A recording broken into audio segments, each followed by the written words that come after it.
Hello and welcome back to my channel. So today we are going to talk about some basic finance related, money related rules that would be useful for the beginners. If you have started earning recently, you have got a new job, or if you are still in college and you're getting your pocket money from your parents for your monthly expenses, so this video is for you.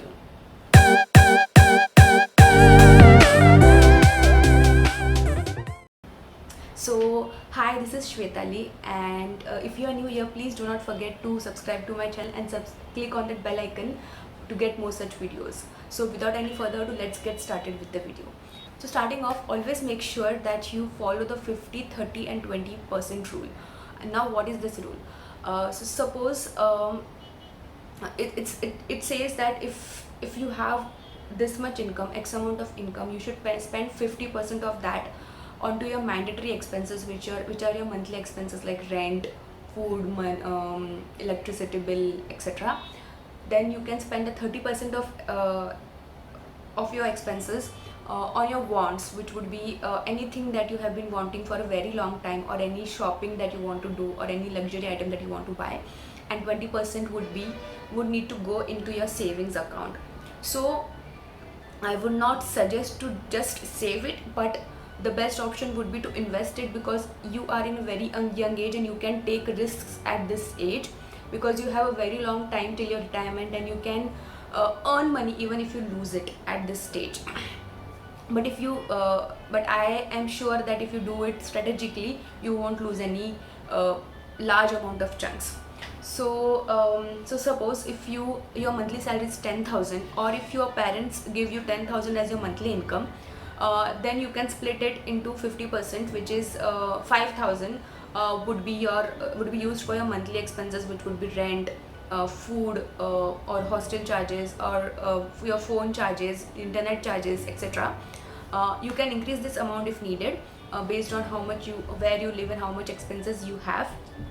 Then the second point is 30% would go to your wants. So you can spend 3,000 from your 10,000 salary or your monthly pocket money onto your wants. Suppose if you want to go for a street shopping, or you want to buy that branded or a luxury watch, you want to buy that branded jeans, or a new set of specs, or anything that might be, so you can go ahead and do that with that much amount of money. But make sure that you don't exceed that amount, especially for the wants. And the pending one is 2k, which is 2,000 rupees out of the 10,000 that you can use to save. You can put it in your savings account, but normally savings account will give you 3 to 4% return, which does not beat the inflation rate. So that we will talk about in some other video, but right now that you can save it. So now if you keep saving it on a monthly basis, you will have 24,000 till the year end, which is for 12 months. You will have 12 into 2,000, which will be 24,000. Now coming to the second point, which is you can now invest this 24,000 into a mutual fund, which is the most basic way that people use, and if you are a beginner, mutual fund is the best way that you can use to grow your have more profits.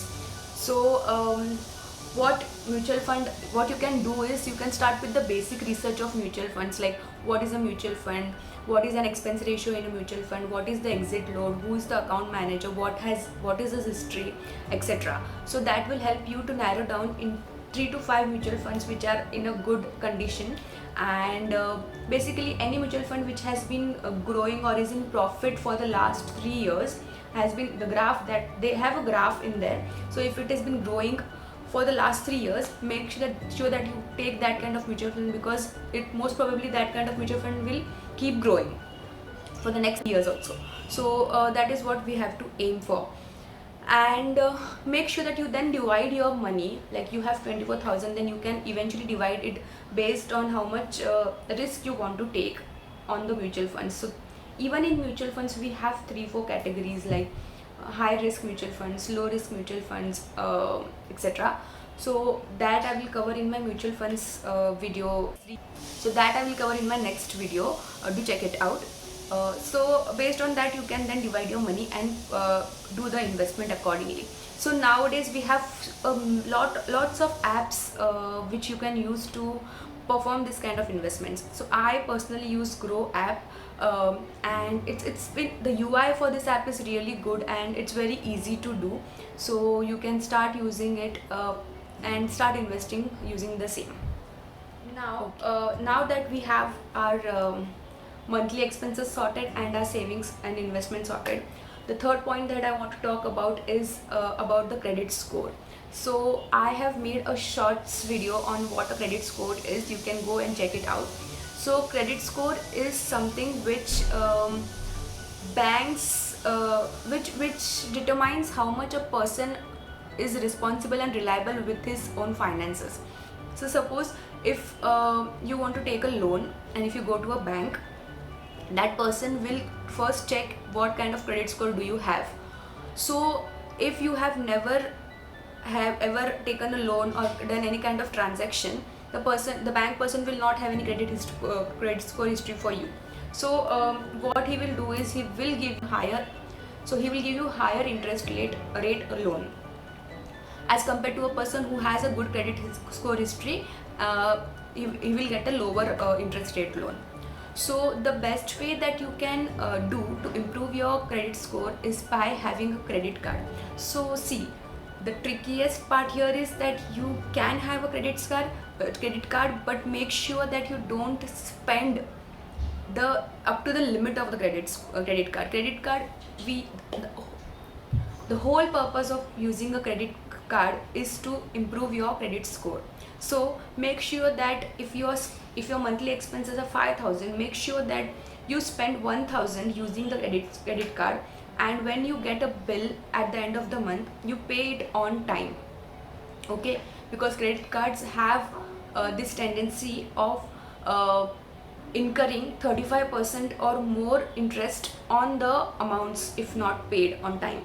So make sure that you use small chunks just to increase the credit score. So if suppose you are if the credit limit of your card is 10,000, and suppose if you use the whole 10,000 on something for a particular month because you had the limit, but at the end of the month you don't have that much money to pay back, what the credit company will do is they will keep charging you 35% interest rate on that particular amount, and that will double and triple and I don't know how much, and you will eventually be in debt. So we don't want to do that, and that will also decrease your credit score.